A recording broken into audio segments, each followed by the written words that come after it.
Well,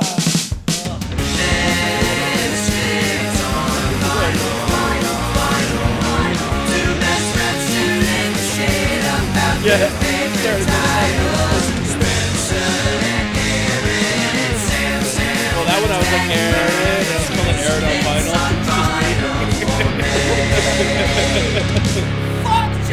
vinyl. Take 3, motherfucker. 4. Take 4.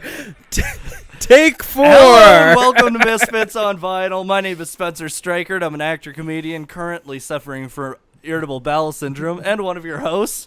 My name is Aaron Walsh. I am also one of your hosts. Usually I don't give out my last name even though it's everywhere. I always just say I'm Aaron, but yeah. I'm Aaron Walsh. I am one of your hosts. I also possibly could have IBS. You never know. You know what? If your ass exploded like mine. So we were going to start it once. And then we fucked up, and then we fucked up a second time, and then the third time I was like, I need to shit, and I jumped up and ran. Yeah. And then I shit for like 15 minutes. I'm no doctor, but that sounds like IBS. Yeah, it was twice. Yeah. Once was not enough. Yeah. Turns out that there was a lot in the chamber. Nice. The chamber pot of my gut. That's a good start to the podcast. I know, I feel... we recorded a secret episode while Spencer was shitting, which will be out at some point sometime. You know what? Never know. We could add all of the, like... things like the Mac Miller episode, that and a bunch of other things into like a bonus episode. Like we could backlog an episode of just fucking outtakes. Maybe not that one episode where I told that very questionable story. Oh yeah, I did a very questionable impression. We'll keep that one in the chamber. Yeah, that's the same. Yeah, same one where I kept saying the person's real name. Yeah, that was a fucking dumb move. It's a weird time for us recording the episode today. It's a Monday. It is a Monday. I'm in my work attire. That's why I look so prim and proper. I am also in my work attire. Yeah, drug rug. Nice. Yeah, drug rug. Nice. Drug rug. I told I was wearing this at Shakespeare one time, and Haysom was like, "I like your sweater." I was like, "Yeah, it's a drug rug." And then he was like, "I've never heard it be called that." Really? Yeah, I thought that was that was the name for it. Yeah. Yeah. It is a drug rug. It is a drug rug. Yeah. Yeah. Nice. All right. So okay, before we get into anything, I have to say, tour dates. Yeah. I got a bunch confirmed. Please get your fucking tickets ASAP. Invermere, May 13th. May 19th, I'm in Swift Current. May 20th, I'm in Medicine Hat. And then May 27th, I'm in Kelowna. I'm going to be on the island after that. And then there's going to be a bunch of dates after that, but I don't have them figured out yet. So nice. Those are as of right now. That's the Sad Cry Ha Ha Tour. Come and see it. Very, very nice. It's going to be fun. Let me preface this. Yeah. One thing I want to do is I want to do our call to action. Oh, yes. Because I always fucking forget to do it. I did it in my secret episode about 10 minutes ago, so I reminded myself. If you guys like our podcast, fucking like and subscribe. You know, send us emails, send us DMs. Spencer's on Twitter, I think, so DM Spencer on Twitter. Let us know what albums you want us to review. Let us know if you like us, if you don't like us, if you think we're handsome, if you think we're ugly. We love it all. Give it all to us. You know what? If you want to rate us low, just leave a comment still. Yeah. Just that's all you got to do. Just say that we suck. Yeah, it's like we're like a late night McDonald's run. Yeah. It's like you're going and you're not expecting it to be great, but you're still disappointed. And then you end up having diarrhea like I just did. Yeah, and that's how this all kicked off. That's how this all kicked off today. Now, drum roll, Sam. We have a special announcement. Special announcement. On Friday, April 28th. 27th at 6 p.m. 6 I thought it was the 28th. It is the 27th at 6 p.m. I think it's the 27th. We're going to find out I have to double check it now. Somebody look in their calendar. Oh, no. At the... Where? Calgary Comic Expo. It's the 26th. It's the 26th. It's the 26th. All right, Friday the 26th at the Calgary Comic and Entertainment Expo. We are going to be doing our very first Misfits on Vinyl live. It's going to be super fun. Yeah, I'm really excited. There's possibility of some special guests. Yep. If there's no special guests, you're just going to have us two fuckers. And you'll get to see Sam the Tech Man in person. Sam's going to cosplay, so no one's actually going to see Sam. That's Gonna be fun. We're possibly gonna cosplay. We are. We're not gonna let you guys know what it's gonna be, but it's gonna be a lot of fun. It's gonna be a lot of fun. We're probably gonna make up our first little bit of merch and give it out to people. Yep. We're not allowed to give out stickers. That's a no-no. So wait, that's a no-no there? Yeah, it was in your email. Oh, I didn't see that. No stickers allowed. So we're gonna maybe make up a shirt or two. I had a great idea of maybe we find a record to give away. We all pitch in on a record, give away a vinyl. That'd be fun. I know that stickers are not allowed from the panel. Yeah.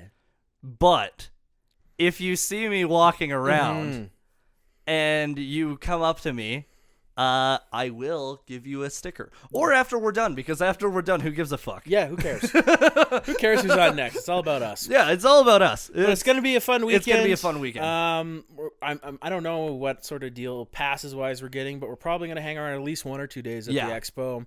If you want to come see us, come see us. It'd be a lot of fun to meet some people. I know Spencer meets some people in his travels, but I'm a homebody. Sam's a homebody. I don't know anybody that listens to the podcast, not even my close relatives. I actually had 2 people say very nice things about us in the past week. Oh, nice. One, both were at comedy shows, but one was from somebody who does not listen to the podcast, but they said, I'm impressed with how you guys are constantly out there and constantly putting out content, because they said, and I quote, "You guys are actually a real podcast now." Nice. And I was That's a like, good feeling. I like that. That's a good feeling. And the other one I got was from someone in Airdrie. Nice. The Saturday night after we did the pod. A young kid came up. He was 18, and he was like, "Hey, listen to the pod. Love your shit." And I was like, "Oh, cool. Thanks." That's really cool. So, whoever that was in Airdrie, I forget your name. It's been like a week and a half. I've had a lot happening. Shout out to you. Shout out to Airdrie as a whole. Airdrie as a whole. Honestly, Airdrie was very fun. Yeah, I'm glad. I had good shows there. But, it's really exciting. I'm excited. You are a single fan in Airdrie. Come to the expo. Yeah, come to the expo. You can meet not just me, but also Aaron. Yeah, I'll be there as well. I'm probably going to put on my sexiest cosplay. I am also going to put on my sexiest cosplay. So it should be a lot of fun. Yeah, I'm fucking stoked. I'm super stoked.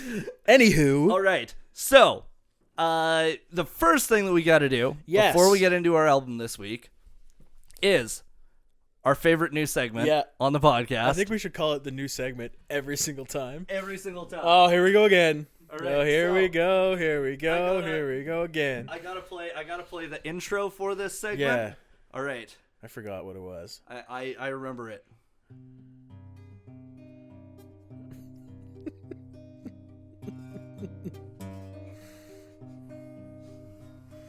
Sam's Today in Music History. Nice. That. Put the guitar back. I have to get up again. That only took off about 35 minutes of my life. You know what? It's like having a hot dog. Every time you have a hot dog, it takes 7 minutes off your life. Every time I play an instrument, it takes off 35 minutes. Yeah, it's like having what is that? Is it 5 hot dogs? Yeah, it's like having 5 hot dogs. I feel like I need a handheld instrument for this intro. I will bring one next episode. Nice. A triangle? Do you? I have one in mind. A kazoo. Ooh. I think I'd like to play the triangle. Ooh. This is a very funny story.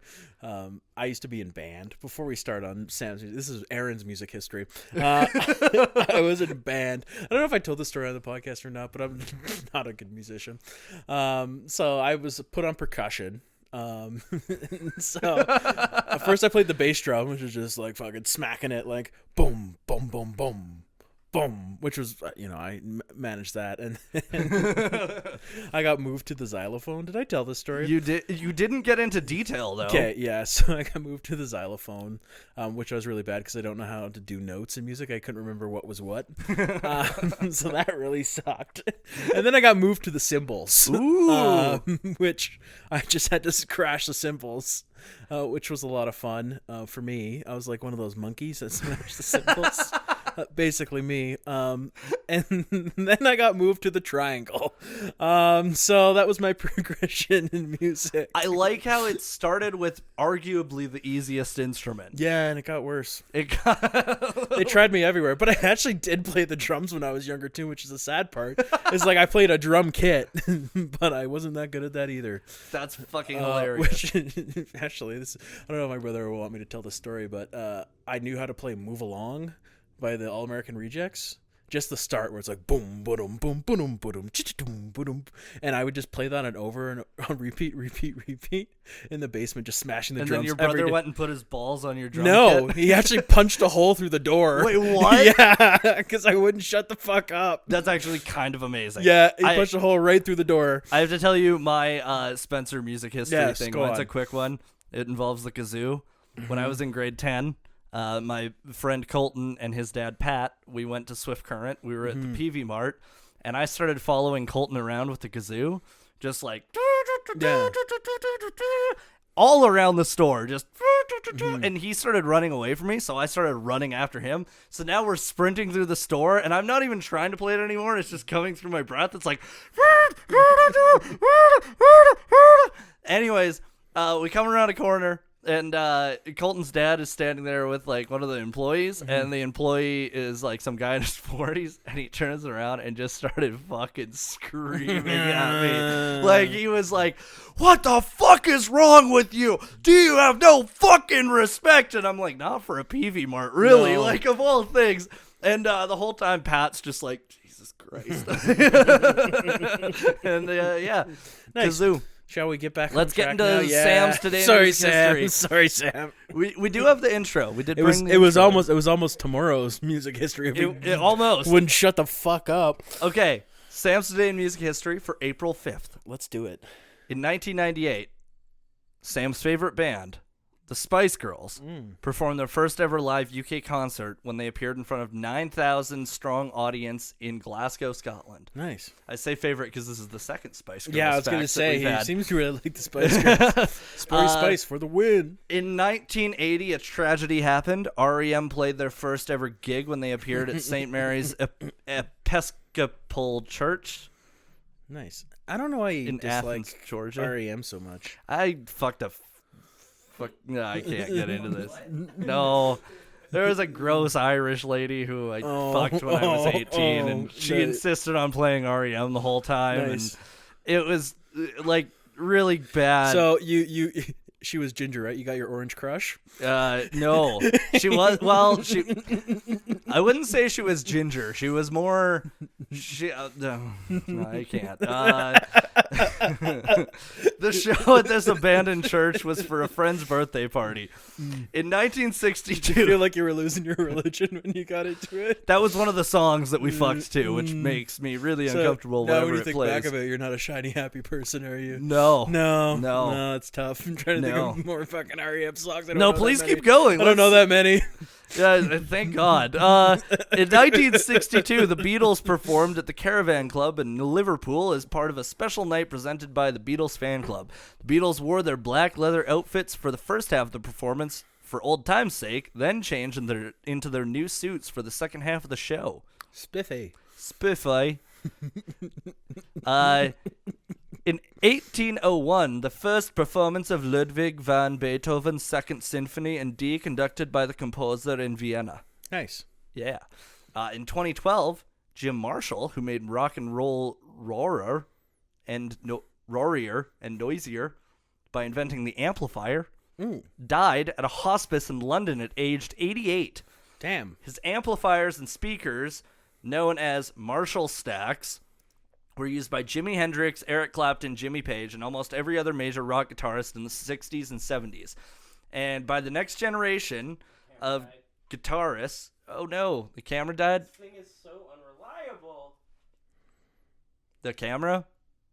Both. Oh no. I wonder if we lost footage. Probably. Should we restart the podcast? No, we're not restarting the whole podcast. I'm okay if we end up having a still shot as part of it. I feel bad, Aaron. You look so defeated. Yeah. What's wrong? I don't know. it's just so loose on that socket. You want to try we're another? back. Do If you you want? can do a quick clap. How the fuck did we do that? That's literally in sync. Okay. All right. Thanks, guys. I'm sorry. That's No good. worries. Sam, the not so good at tech man.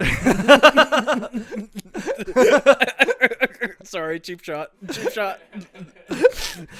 It's funny because without him, we would literally just be sitting in a room talking to each other. The two of us would not figure this shit out. We are so fucking technically inept. Yeah, thanks, Sam. Sorry, Okay. that was a cheap shot. So, I feel bad. Marshall stacks were used. You know what? That was actually meaner than when the time that I ribbed Sam on the pod. That was actually meaner than that. I know it was. I said I felt bad, dude. We, Like, we fucking can't lay off. we can't be mean to Sam. Yeah, lay off. Sam's not a serial killer. No. I don't think we lost that much footage. Okay, good enough. It's probably gonna be a couple minutes. Yeah. Well, we'll be fine. We'll deal. We'll deal. You know what? I will say this. I'm really glad that we have Sam over the producer of the Year Is pod. Yeah. Yeah, because he's an actual serial killer. Really? Yeah, he has no thyroid. Oh, ouch. Mm-hmm. That would suck. At least he can't. I have hemorrhoids. At least he can't. See, you're even better because you have more of one thing. Yeah. At least he doesn't have an overactive thyroid. Well, it's hard to have Yeah. an overactive one when you need to murder people and suck their life force because you do not have one. Fair enough. Fair enough. Okay. All right. Now we're back in. We're back in. In 1994, Kurt Cobain, the 28-year-old frontman and co-founder of Nirvana, allegedly committed suicide at his home in Seattle. I say allegedly because I've seen the documentaries. Cobain, who helped to define grunge music, formed Nirvana in 1987. The hugely influential trio recorded 3 albums, the most famous of which was 1993's Nevermind, which included their anthem, Smells Like Teen Spirit. Nice. I literally had a brain fart there. I'm so sorry. I have a fun fact for you about Nirvana. Ooh. They played Calgary before they got big. Really? Yeah, I'm trying to remember the name of the venue. It's forever ago I saw this article. I read an article about it. But they played in like 1990. Wow. Yeah, it might have been 89, 90. They played a small venue here in Calgary. That's cool. Yeah, and it was probably less than 100 people. That is really cool. Pretty fucking rad. That's Yeah. what people are going to say about the Vidos one day. Maybe. You know? Maybe. That's what the people that are listening to our podcast now are going to be like, whoa. I saw the Vidos. They Yeah. played in Calgary. Yeah, rocking for dollars. Rocking for dollars. Was seeing Peach Pit at Tubby Dog. Ooh. That's pretty Yo, good. actually, so I have a Peach Pit shirt from their tour from last year. Mm-hmm. And as I was wearing it the other day, I realized that was really where the 3 of us reconnected. I was just about After to say university. the same thing. Yeah, I mean, I hung out with both of you guys separately. Yeah. But yeah, we weren't really hung out as a group. Like we used to kind of. We didn't. I don't think we hung out together a lot in university. But I would hang out with you two guys like, separately. I think that, like, because I hung out with you and I hung out with Sam, both Yeah. separately. Like, it was never the 3 of us together, though. So that was kind of where we bonded. Peach Yeah. Pit. So thanks, Peach Pit. That was fun. Yeah, we smoked a doob. Okay, so in 2005, on the 11th anniversary of Nirvana frontman Kurt Cobain's suicide, his hometown of Aberdeen, Washington adds the phrase "come as you are" to its welcome sign. Nice. And then in 2011, a statue in tribute to him was unveiled in his hometown. The unveiling marked the 17th anniversary of his death, which occurred on April 5th, 1994. The statue was designed by local artists Kim and Laura Malakoff and was of signature Fender... What the fuck? Was of his signature Fender Jag Stang guitar. Okay. The concrete guitar was 8.5 feet tall and also features a ribbon with lyrics written on it from Nirvana's On a Plane. It reads, "One more special message to go, and then I'm done and I can go home." Much better Yeah. than if they had included lyrics from one of the songs on Bleach. I was gonna say if they included "It's okay to eat fish" because they don't have feelings. Something. That's my favorite part of Batman. He's like fucking riding his motorcycle. It's okay to eat fish. And it's like, Oh, Jesus Christ. Now the fish's perspective. Something's in my lip. Ooh. This hurts so much. I'm being pulled by my neck. That just every time I think of fishing now too, it reminds me of that Mitch Hedberg joke. It's Yeah. like about catch and release. It's like I'm gonna catch this fish. I'm not gonna kill it. I'm just gonna make it really late for something. It's like, why are you late? I got caught. Show me the inside of your lip. Jesus Christ. Great joke. That's a fucking solid joke. Awesome joke. Okay, so side note about Nirvana. Mm-hmm. This is like something that I found out recently. So the precursor to Pearl Jam and Soundgarden and Nirvana were all signed by Sub Pop Records, and Nirvana only released their first album with Sub Pop, and then they fucked off. And when the so the artistic manager at Sub Pop kind of knew that that Kurt Cobain was like looking to leave, so he went over and brought him 3 of his most valuable personal records, and they sat and listened to them, and he basically was like, these are the reasons why you should stay with Sub Pop. And then Kurt was like, yeah, okay. And then he left, and he gave him those records. And then Kurt just fucking left anyways. That sucks. Yeah, so I'm That like, does well, suck. that's an awful thing. Okay, releases on this day in 2016. Canadian pop artist / groomer Drake released the single One Dance. Nice. The track reached number 1 in 10 countries, including the US, and topped the UK singles chart for 15 consecutive weeks. Nice. I need a one dance. Got a 14-year-old in my DMs.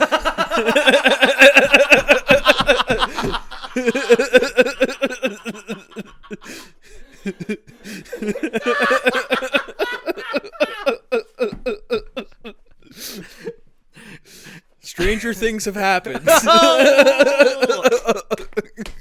Oh, fuck. I think it would, it would make more sense if it was 11 instead of 14. Yeah, but 14 worked. I don't know. That's true. I was coming off the dome. You can't be critical. No, that's such a good one, dude. Yeah. That was a really good one. Thanks. All right, in 2015, 2 days after Furious 7 is released in theaters, the See You Again video featuring footage from the film debuts on Facebook and Twitter.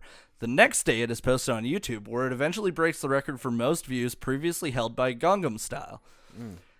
Why are the worst songs the ones that get the most views? I don't know, cuh.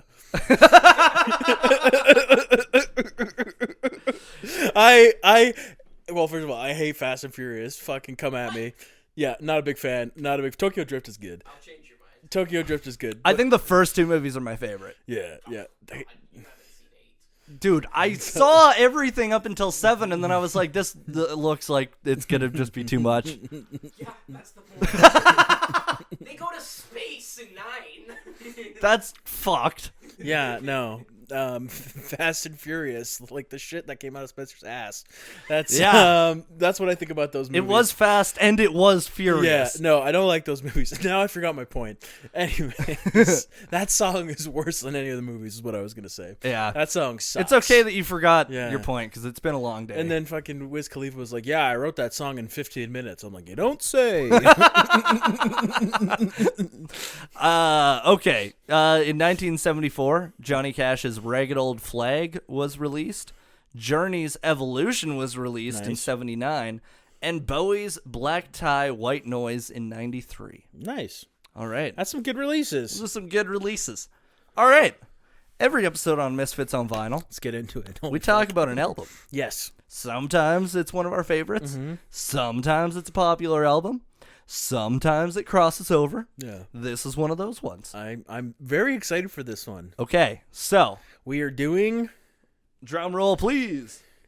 Drums, please. Bum, bum, bum, bum. We are doing Supertramp's Breakfast in America. Okay, so we're gonna put Sam's version here because It's the nice copy. It's a nice copy. Mine, I got at Value Village for literally $1. Yeah, it looks The like record works fine, but it is severely water damaged on the outside. I was gonna say, it looked like it went to Guantanamo Bay. Guantanamo Bay, yes. It's been waterboarded. What's interesting is we found out before the pod started that Sam and I have the same pressing. Nice. His is in better shape. His is more impressive. His is more impressive. You are correct, sir. This is super awesome. This is a cool album. I've honestly, personally, I don't think I've listened to the whole album through. I obviously heard the big tracks, but it was nice to actually listen to the whole album through. Yeah, it was really good. Yeah, it's honestly one of my, I would put it in like probably top 20 or top 30. I think that this album as a whole, each song is so good. Like every song on this album could have been a single, which is pretty impressive considering that the 4 singles from this album were amazing and have stood the test of time. They could have picked any other 4 songs and made them singles, and they would have done just I think as well. it also kind of encapsulates a really unique time of rock music, and like I guess they're kind of soft rock or like contemporary rock, whatever it may be, but like that late 70s sort of rock music, where 80s you kind of get it kind of spans out synth pop, hair metal, that sort of thing, but this is like really quintessentially soft rock, and it's really good. And it's also really impressive because this was at a time when rock was still considered pop. Like this is still like the chart toppers at the time are Pink Floyd, and then Donna Summers. Like everything kind of fell into one category, whereas you go forward a few years and everything was really divided by genre. Well, it's also a little different than sorry. Choking on water. No, it's okay. I hope you don't die. I hope so too. We are doing an April 5th episode. A lot of death on that day. It's true. A lot of death on that day. Could be me, Merle Haggard. Yeah. We didn't mention that, but anyways, it's what was I gonna say? It's a little different than the other rock albums that were big in the late 70s as well. Like we've talked about Fleetwood Mac Rumors. It's kind of folk inspired. It's not like that. It's different. Yeah, no. Yeah. It's and like the sounds are like, some of the tracks are certainly timeless, but it definitely sounds like the late 70s. Oh yeah. Like, it's unique, the heavy saxophone, the heavy keyboards. It's very 70s. Very fucking 70s. So this album was released on the 29th of March, 1979 through A&M. It is their 6th studio album. It's, as we've talked about, it's pop, it's yacht rock, it's soft rock, it's art rock, it's a few weird combinations of things. It was produced by Peter Henderson, who also produced and mixed albums for Rush and Paul McCartney. Nice. Assistant engineer Leslie Bent also worked on Fleetwood Mac's Tusk and Steely Dan's Aja. I don't know if I'm saying that right. You're good enough. Aja, or is it? I don't know. Aja? Aha. Well, it's A-J-A. Aja. I think you're fine. Yeah. I don't know. I don't really know that album. I don't either. Yeah. I was very confused. But does it have reeling in the ears? Yeah, if it doesn't, then it's not the good one. Dirty work? Okay, so John Helliwell did all of the saxophone, of which there is a ton on this album. Okay. Co-frontmen Rick Davies and Roger Hodgson wrote most of the songs separately, but conceived the theme for the album jointly.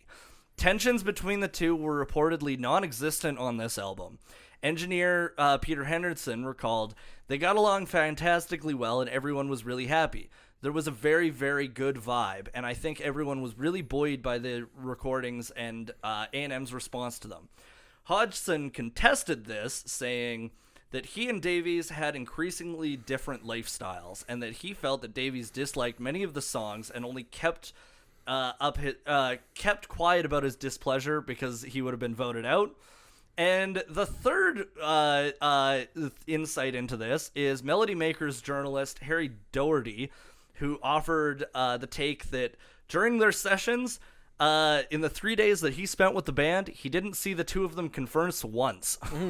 So, a few things that kind of went down with that. They just avoided each other. Which, you know what? Sometimes, if you're making great art, just do that. Don't ruin it for the fans. Yeah, I guess it depends. Your life can be miserable. It's also weird that this late 70s thing, too, a lot of feuding frontmen and front women. Yeah. We talked Fleetwood Mac. I mean, Pink Floyd, same sort of thing. Yeah. Yeah, and then you have Supertramp, same sort of thing. It's very interesting. There's I think tensions are at an all-time high amongst all of these bands for probably the same reasons. It's drugs, not understanding how to deal with the fame and the success. It's a lot of things. Also record companies were like, people were making money in music back then. Yeah. You know, so like the money that they were making was a fuck ton, especially for the time. Well, then, like you said, touring and like certain drug use was not as looked down or as like problematic at the time. Yeah. I mean, that's like all the, when you get to the 90s and bands are having drug problems and alcohol problems, it's sad. But in the 70s, it's cool.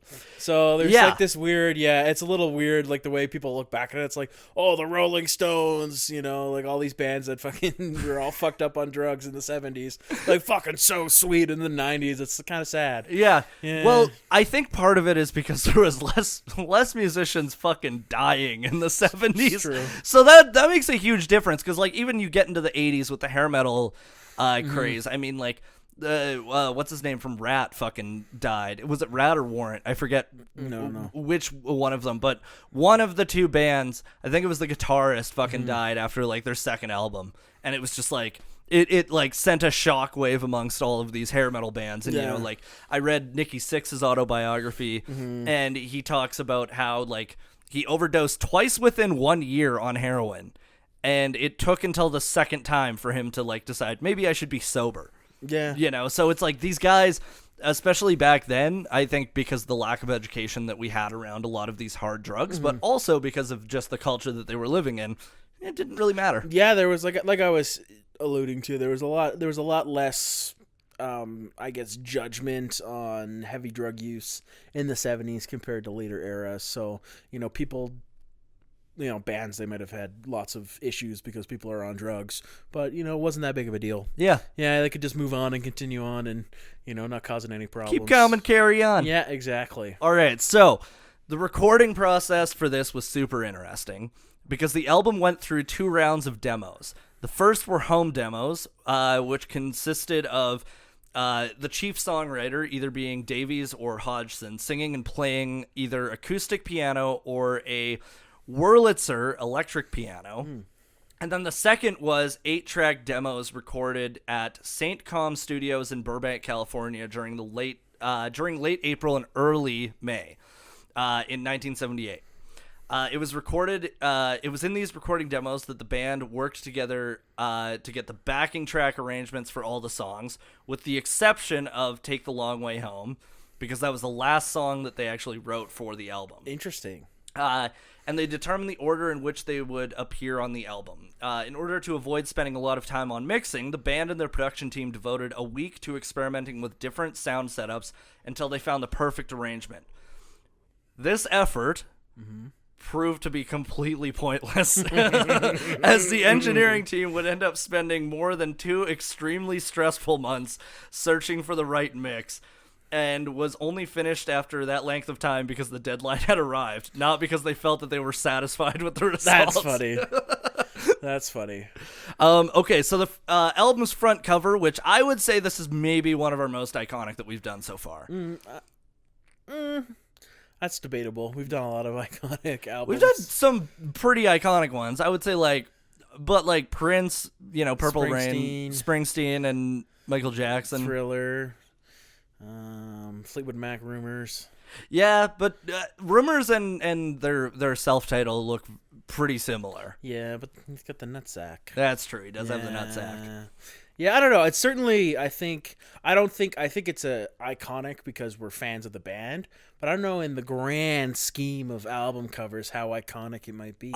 Well, it made the Rolling Stones list of top 50 albums. That's pretty good. Yeah. So maybe I'm wrong on this one. So the cover resembles an overlook of Manhattan through an airplane window, and it was designed by Mike Dodd and Mick Haggerty. Mick had previously done designs for The Police and Jimi Hendrix. Nice. The image depicts Kate Murtaugh, who is a comedian and actress from around that time. She was in Breakfast at Tiffany's and a few other really big movies at the time.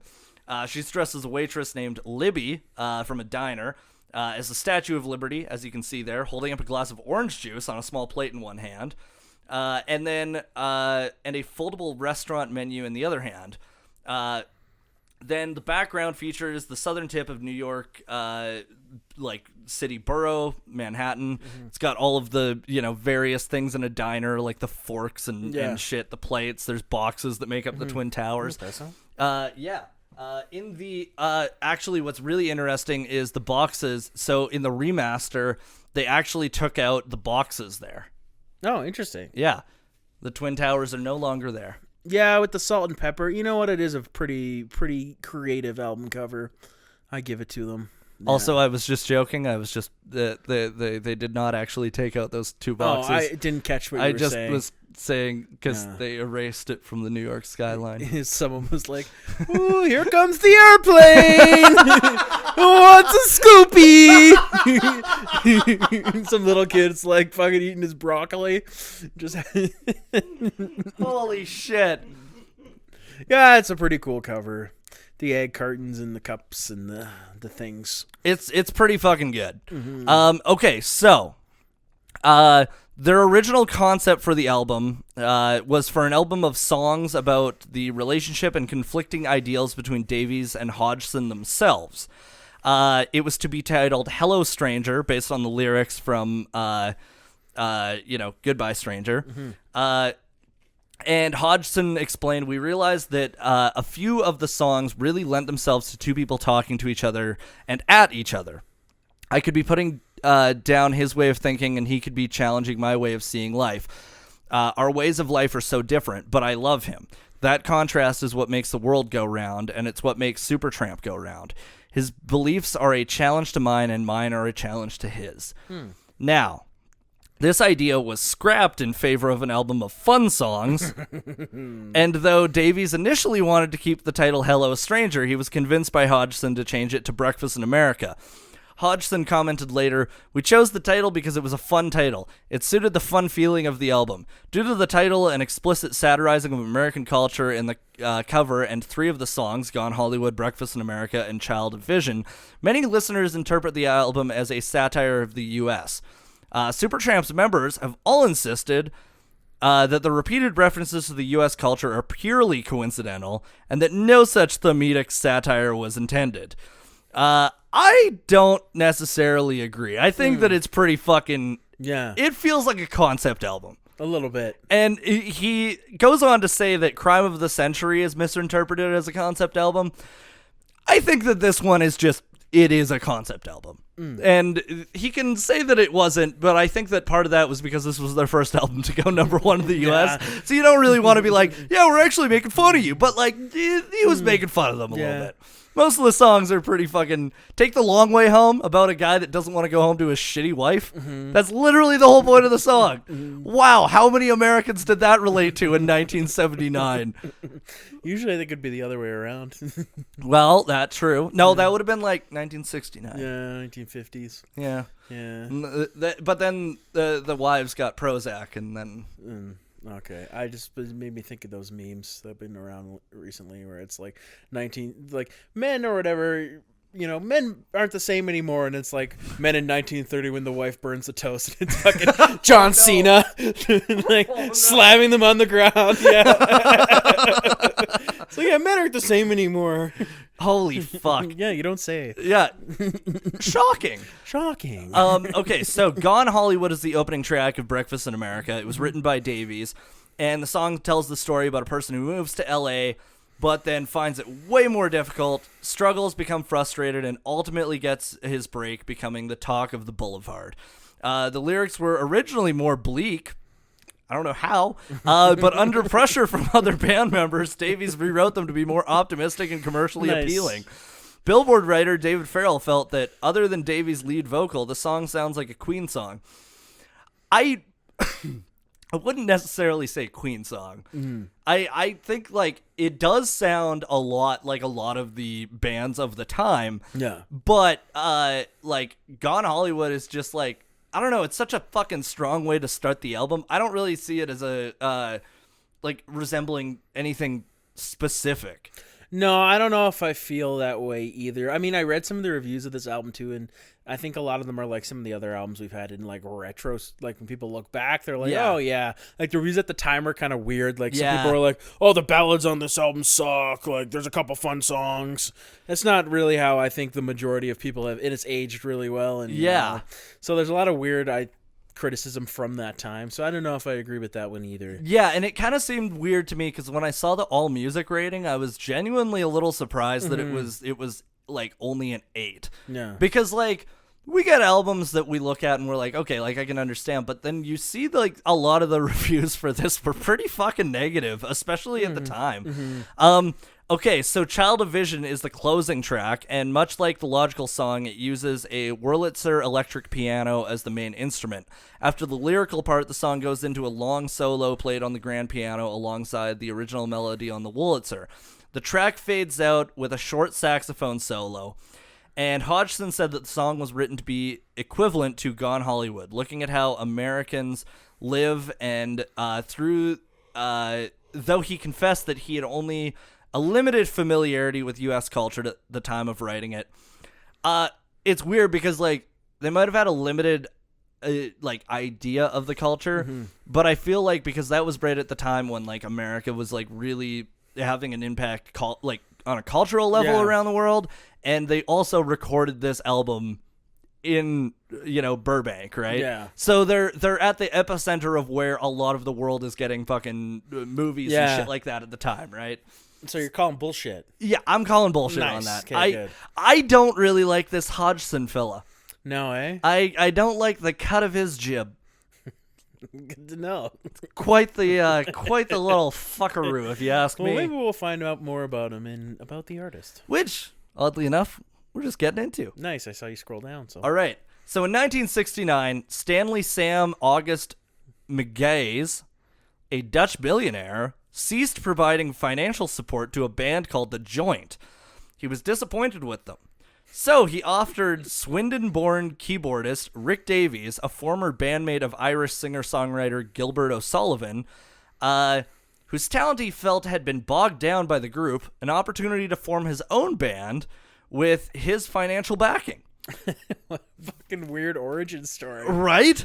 Dutch billionaire. Dutch finances billionaire band. finances Irish band. Yeah, what the fuck? Okay, so the band originally included Hodgson on bass and vocals, Richard Palmer on guitar and vocals, and Keith Baker on percussion. Then, at the time, Davies and Hodgson had radically different backgrounds and musical inspiration. Davies was a working class and ferociously devoted blues and jazz musician, while Hodgson had gone straight from English private school to the music business and was fond of pop. Nice. Despite this, they hit it off in the auditions and began writing virtually all of their songs together, with Palmer as a third writer in the mix. Hodgson and Davies collaborated on the songwriting while Palmer composed the music, like the lyrics. The group originally dubbed themselves Daddy. After several months of rehearsal at a country house in West Hythe, Kent, they flew to Munich for a series of concerts at the PN Club.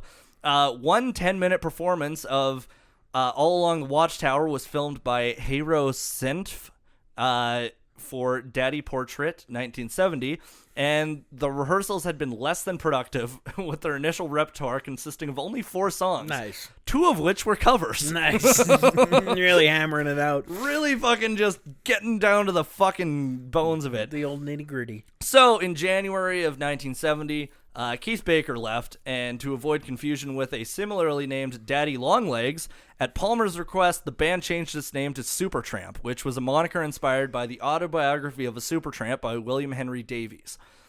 In February 1970, Baker was replaced by former stage actor Robert Miller, which is weird. Again, this band, like, they have a very odd origin Yeah, story. this is very strange. In April 1970, Supertramp, while back in Munich, returned the favor to their friend Haro by contributing music to his next film, Fergenfear, aka Purgatory, and would also agree to have tracks from their first album used in a documentary, Extremes, by Tony Klinger and Michael Lifton. Now, Supertramp were one of the first groups to be signed to the UK branch of A&M Records, and their first album, Supertramp, was released on August 14th, 1970 in the UK and Canada. It wouldn't be issued in the US until 77, and stylistically it was very different, or very typical of progressive rock of the era. Now, this is where it has a really cool Canadian connection. All right, I'm ready. They became popular, like really popular, because French Canadians fucking loved them. They were huge in Montreal. And I can say this with the utmost confidence. It is the one good thing that French Canadians have done. No. See, you have this hate for the French. I know I don't have a hate for the French. I have a disdain for French Canadians. Nice. There's a difference. I do not hate them. I don't mind them. I just think it's weird that in every single country all around the world, their stop signs are written in English, except in fucking French Canada, where it's all in French. I don't mind. I don't believe that's true at all. Yeah, I think that's a lie. That is also, not a lie. There's stop signs in Calgary that say arrête. Wait, what? Yeah. Stop signs in Chinatown are in like Mandarin. Yeah, you're full of shit. I'm not full of shit. Yeah, well, not anymore. But No, I did get rid of it all. No, there's literally over in Mission. There's a French community. That All right, we're gonna cut that part. Yeah, Fucking, we're cutting that part it out. all says arrête. This time we caught you in a lie. You caught me in a lie this time. I like French Canadians. Okay, we're gonna go back. I'll fucking do that again without the French Canadian hate. Also, you never went on your rant about fucking your streaming service. I did not. No. Yeah. I'll do that later. Did you mark this timestamp, Sam? No, I'm gonna have to like go through this whole episode. Nice. Okay, one of the reasons Fun vacation. one of the reasons they became a hit was their popularity in Montreal. Nice. French Canadians fucking loved the English rock band. It's the only time French Canadians have loved the English. Arrête. Take two. I fucking got it right. Okay. Arrête. Despite receiving a good deal of critical praise, the album did not attract a large audience. For their next album, Indelibly Stamped, released in June of 71 in both the UK and the US, Frank Farrell joined on the bass, keyboards, and backing vocals, while Hodgson switched to guitar and Davey served as a second lead singer. Then, with Palmer's departure, Hodgson and Davey wrote and composed separately for this album and the subsequent albums. Nice. So they would basically be like, here's a song I wrote, and then throw it at the other one, and the other one would be like, all right, here's what we can do. But they didn't really like talking to each other. They just were really, really good at working together. Fair like enough. That. Yeah. Okay, so after Farrell's departure in the spring of 72, 20-year-old bassist Nick South from Alex Corner's band came in for a temporary stint until Dougie Thompson from the Alan Brown set joined in July. The summer of 73, they had more auditions to replace departing Curry, and Winthrop started and introduced Bob C. Siebenberg, initially credited as Bob C. Benberg, on drums and percussion, and another Alan Brown alumni, John Hellowell, who came on with saxophone and occasional keyboard and a lot of wind instruments. Nice. So they've had a fuck ton of different Yeah. changes, but then that one stayed consistent through the next 10 years. Meanwhile, the bond between Davies and Hodgson had began weakening. Hodgson mused, "There's a very deep bond, but it's definitely mostly on musical level. When there's just the two of us playing together, there's an incredible empathy. His down-to-earth way of writing, which is very rock and roll, balances out my lighter melodic style. Over the history of the band, the relationship would be amicable, but increasingly distant." Now, in 1974, they had their first hit with "Crime of the Century." It was number 38 in the U.S., number 4 in Britain, and number 4 in Canada. Nice. It made the top 100 albums in Canada 3 years in a row. And then after that, they released a couple more albums. They released Even in the Quietest Moments in April 77, which spawned the hit Give a Little Bit. Yeah, that's one of their biggest songs. One of their absolute biggest songs.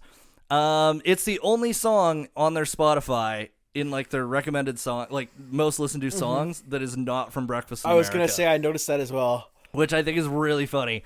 And then, fucking, yeah, there was nothing else there. Oh, cool. Sorry. Good enough. Wow. Good enough. Notable tracks and singles. Let's go. The Logical Song, their biggest hit. It was number 6 on Billboard, number 7 in the UK, number 1 in Canada, and certified gold in France. Goodbye Stranger, number 15 on the Billboard Hot 100, and it was gold in Canada. Goodbye Stranger, great song about some dude just talking to a fucking stranger. Goodbye, stranger. It's been nice. Won't you see the paradise? All right, Breakfast in America, number 9 on the UK charts, number 62 on Billboard, silver in the UK. Take the Long Way Home was number 10 on Billboard. It was the last song written for the album. Any of these songs, though, like I said before, could have been singles. Casual Conversation is a very different sound from a lot of the album. Much brought down. Nervous Wreck, on the other hand, really high energy. Yeah. And then Childish Vision, also very catchy.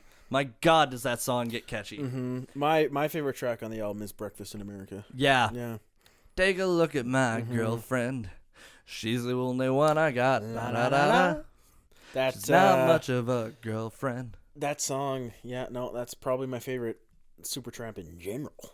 Yeah, I fuck with that track. I would put that up there. I would say fuck with that track hard. I honestly have a hard time picking a favorite on this album.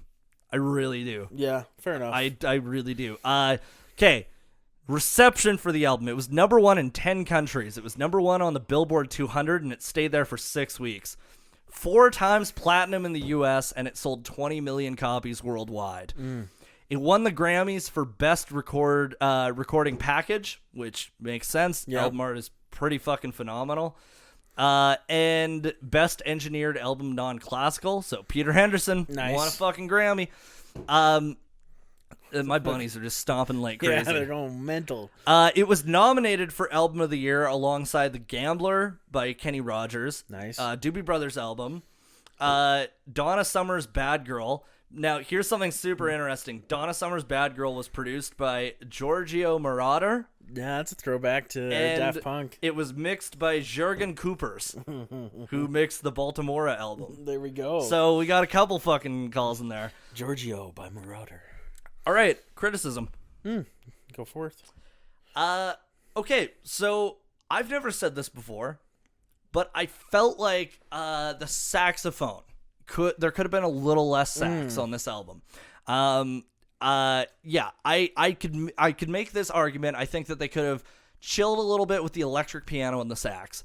That's not to say I don't enjoy it, and I still think that it's, but I almost think that, like, because it's on every single track, because both of those instruments are on every single track, and it's not something that they have in the rest of their discography, like where it's like very heavily noticeable. I feel like it could have been used a little bit more as a tool, not Like a feature. not a Yeah, that makes sense. I mean, sometimes I have a hard time finding criticisms for albums that, like, I find that sometimes we have to nitpick, like, little tiny things. I mean, I'm cool with the saxophone and electric piano. It's fine. Like, it is on it quite a bit, but it doesn't really bother me. Like, I'm not going to nitpick anything really on this album. Maybe the way the guy's holding the ham on the back of it. It took me a while to come up with a criticism, I'm not going to lie. Sometimes it is when we have to find criticisms for albums that I, like, really, really love. It's, like, kind of hard to. It's kind of hard. Yeah. I would say, the only other thing is Hodgson saying it's not a concept album. I mean, it's like we're not versed musically, as you've through our stories and Spencer's guitar playing. We're not great musicians. I mean, we don't look at the tech, like we have a technical category, but we're not technically, gifted people when it comes to music. We're just listeners. So sometimes it's hard to find super specific criticisms, where some music reviewers are able to do that. That's not really us. That's not, it's like, does it sound good? Yeah, we really like it. Sometimes there's a couple tracks. We tend to criticize a track or two. Yep. I can't really think of a track to criticize on this album. No, it's kind of tough to find a track I'd say I disliked. yeah, this album flows very well. Yeah, like we don't always have to have a criticism. And I also like that this is one of those albums where it starts and ends in the same place. Yeah. Like, you start with this feeling of, like, kind of loss of, like not loss in terms of, like, you lost someone, but more so, like, you're at a loss of your place in the world. Yeah. And it kind of ends with you're always going to be there. Like, the whole way, and it's funny that, like, they talk about it being a fun album, and it is, but, like, you're really listening to it, you're like, fucking Jesus, this is... So, actually, I did come up with a criticism. The deluxe edition is way too fucking long. Oh, yeah, it's like nearly 2 hours. Oh, Jesus yeah, Christ. that's my only criticism. Yeah, that's it's not too even long. of the version we listened to. No. So it's No, like the re-released deluxe edition from fucking like 20 years later. My criticism is that in the deluxe remastered edition, they did not change it to being one World Trade Center. They should have had like an upside down egg carton in the one spot. You know. I think 9/11 hadn't even happened yet at that pressing. That's true. I think that pressing was 99. That's also true. My criticism is they can't tell the fucking future. So Yeah. yeah, fuck you guys. And if they could, they would have known that this was their first and only big album. Yeah. Like they had like decent albums before. Like again, like Crimes of the Century is like decent, but it's not great. It's not like this. This is a work of art. The whole thing is a work of art. Yeah, I mean, in their other works, I think they're kind of single artists. Mm-hmm. Yeah, so this is they're probably their most comprehensive and complete work. And it fucking slaps. I would agree. That's my my only criticism is the remastered is fucking shitty. Yeah. The deluxe is shitty. It's too long. Not that shitty. It's just too long. It's just too long. Yeah. Now we get into the rating. Yeah, let's fucking do it. Every episode on Misfits on Vinyl, we rate the album based on technical, musical, lyrics, album art, reception, and does it hold up. Mm-hmm. Technical. It took them 2 months to try and get it all fucking mixed. They weren't happy. And they weren't happy with it. And it still sounds really good. Yeah. I'm going to go an 8. Yeah, I'd go an 8 on it too. I think that like it's definitely of its time. You can hear certain instruments are put a little louder than others. Musically, I'd probably go an 8 as well. Yeah, I'm leaning towards an 8. Yeah, maybe even a nice 9. I'd go. You know what? I'll go 9. So we're at 8.5. Yeah. Lyrics. I mean, they're fucking. I don't know. It's poetry. It's an album that's full of poetry. Poetry. It's poetry for the ears, as opposed to poetry for the eyes. So I would, I would go like there's a lot of repeating of the same words. I was about to say, I mean, they do have some poetic depth to some of their lyrics. But then there's say Yeah. say say ba ba ba. Yeah.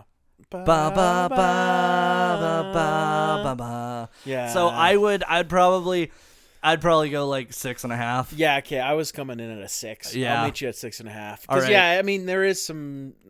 I wouldn't say overall this is a lyrical album. No, it's not. So I say 6.5. It's a musical album. Very, very fair. I would. So we're at like 7.75 now. Album art, I would go really high on it. I'd fucking say it's a 10. I really, really like this album. I'm gonna go a 9.5. 9.5. Yeah. All right, so we're at like an 8.25 reception. It's pretty in the middle. But I mean, All Music gave it. The aggregate score is 8.6. Yeah. So let's keep it at an 8.5. Does it hold up? Yeah. I'd say. Yeah. I think, like I said, I think the tracks certainly sound of its time, but they're still of high quality. Yeah. So we're at an 8.5 out of 10? 8.5 out of 10. I think that is perfectly fair. I think that is perfectly fair. Before we go, yes, I have to do one little thing that I have to say.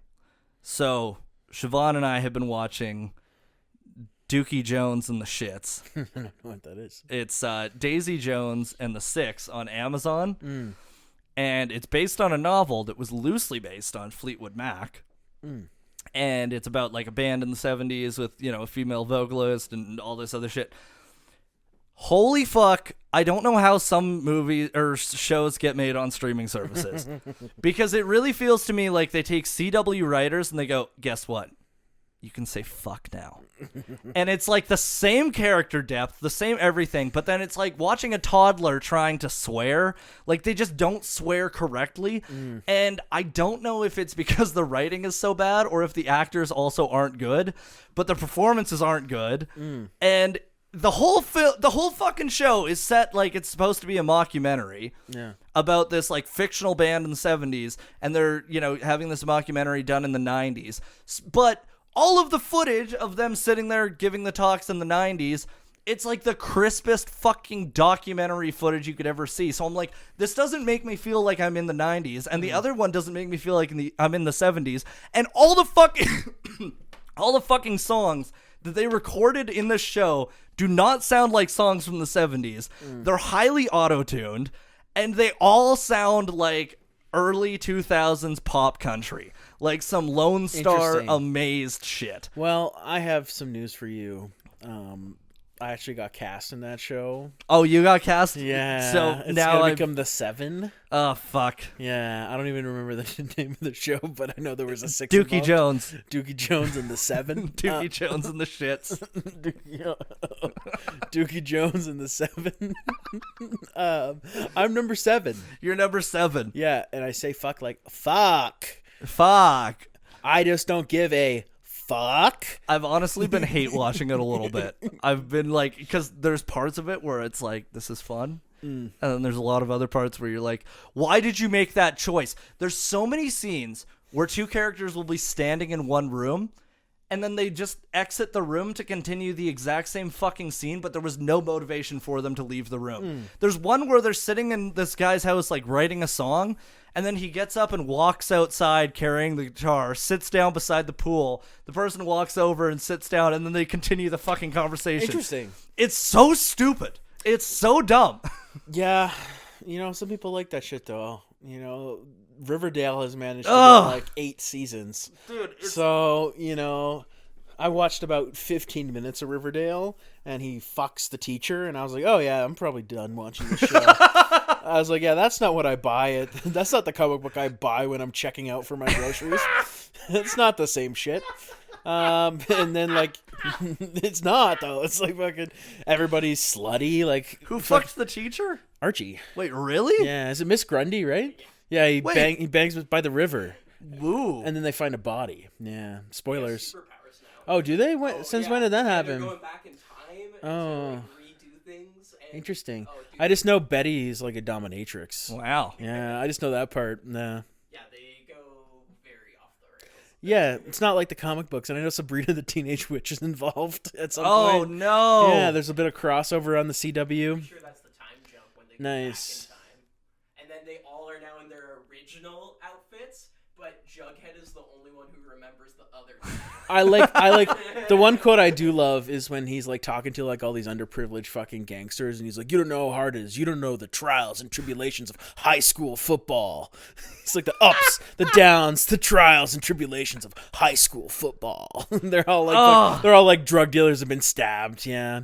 Yeah, Jesus very interested. Christ. Yeah, no, it's not a good TV show. That is very cringy. Yeah. All right. Well, Watch the Minx. watch the Minx. I don't know what that is. I don't either. Nice. I have to say this. Yeah. Thank you for listening or watching. Please like and subscribe. Yeah, this one was fun today. Good work, buddy. Good work. Oh, I wanted a slap. I didn't want a handhold. I wanted a handhold. And with that, we will end the podcast. Shanky, shanky, shanky. Anal contusions. Thank you for listening to this episode of Misfits on Vinyl, hosted by Spencer Streichert and me, Aaron Walsh, and of course produced by Sam the Tech Man, Sam Lindsay. If you like us, please rate us, subscribe to us, share us. Our socials are Misfits on Vinyl Podcast on Instagram and TikTok. If you want to send us an email with any suggestions or criticisms, we love that shit, so send it away. It's misfitsonvinyl@gmail.com. We love you guys. Thank you.